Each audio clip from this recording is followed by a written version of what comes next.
Hi மக்களே, இன்றைக்கி அம்மா இன்ஃபோலேருந்து ஸ்லோச்சனா அம்மா பேசுகிறேன். இன்றைக்கி சுமையை குறைத்தால் சுகம் பெருகும் என்பது பற்றி விளக்கம் சொல்லப் போகிறேன். ஒரு ஊரில் மரவேலை செய்யும் வடிவேலன் என்பவன் இருந்தான்.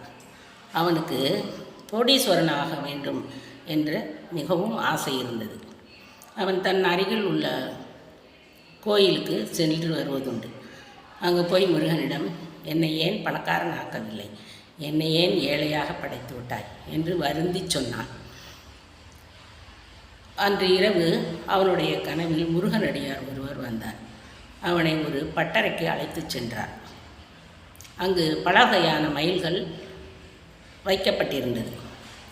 அவர் வடிவேலனிடம், உனக்கு பிடித்த மயிலை எடுத்துக்கொண்டு வா என்றார். அவன் அங்கு பார்த்தான். வண்ணம் கலரில் நல்ல வண்ணம் பூசப்பட்ட மயில்கள் அழகாக செய்யப்பட்டிருந்தது. அதை எடுக்க போனான். ஆனால் அது கனமாக இருந்தது. அது உலோகத்தால் ஆன மயில். அதனால் அவனை எடுக்கவில்லை. அடுத்து மரத்தால் செய்யப்பட்ட மயில் ஒன்று இருந்தது. அது தூக்குவதற்கு சுலபமாக இருந்தது. மலை தலையில் மீது வைத்து கொண்டு மலை ஏற அவனுக்கு அது எளிதாக இருந்தது.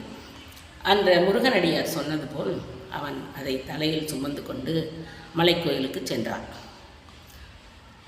முருகன் அவனை பார்த்து சிரித்தார்.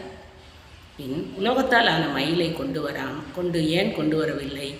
நீ மரவேலை செய்பவன் என்பதால் மரத்தாலான மயிலை கொண்டு வந்தாயா என்று கேட்டார். அது கனமாக இருந்ததால் அதை கொண்டு வரவில்லை. மரமயில் இலகுவாகவும் தலையில் வைத்து மலை ஏறுவதற்கு இலகுவாக இருந்ததால் அதனை கொண்டு வந்தேன் என்று கூறினான். அதுவும் சரிதான். நீ சொன்னது போல் கனமான மயிலை கொண்டு வந்திருந்தால் உன்னால் மலை ஏறி வந்திருக்க முடியாது.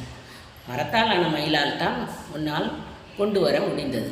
அதுபோலத்தான் கோடீஸ்வரனாக வேண்டும் என்றால் அதில் பல துன்பங்கள் உண்டு. நீ பல பிரச்சனைகளை அனுபவிக்க வேண்டியது வரும். அதனால் நீ இருக்கும் நிலையிலேயே இருந்து முன்னேறுவதற்கு வழியை பார். அதிக ஆசைப்படுவது நல்லதல்ல. உன்னால் முயற்சி செய்து இருக்கும் வேலையிலேயே முன்னேறி பெரிய கோடீஸ்வரன் ஆகிறதுக்கு உனக்கு வாய்ப்புகள் வரும்.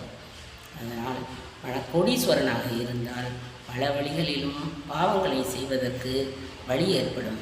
அதனால் நீ இருக்கும் நிலையிலே முன்னேறதுக்கு வழியைப்பார் என்று சொல்லிவிட்டு, சுமையானதை நீ தேடினால் உனக்கு சுகம் வராது என்று கூறிவிட்டு சென்று விட்டார். கனவில் இருந்து விழித்த வடிவேலன் அவர் சொன்னது அவனுக்கு ஒரு பாடமாக அமைந்தது.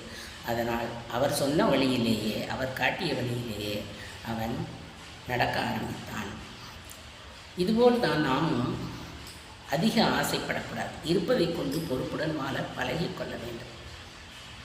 அதுவே சுமையாக இருப்பது சுகத்தை தராது. சுமை குறைந்தால் சுகம் அதிகமாகும் என்பதுதான் இந்த கதையோட அர்த்தம். இந்த கதை பிடிச்சிருந்ததுன்னா நீங்கள் லைக் பண்ணுங்கள், ஷேர் பண்ணுங்கள், சப்ஸ்கிரைப் பண்ணுங்கள், கமெண்ட் பண்ணுங்கள். வாழ்க வளமுடன். போதும் என்ற மனமே பொன் செய்யும் மருந்து.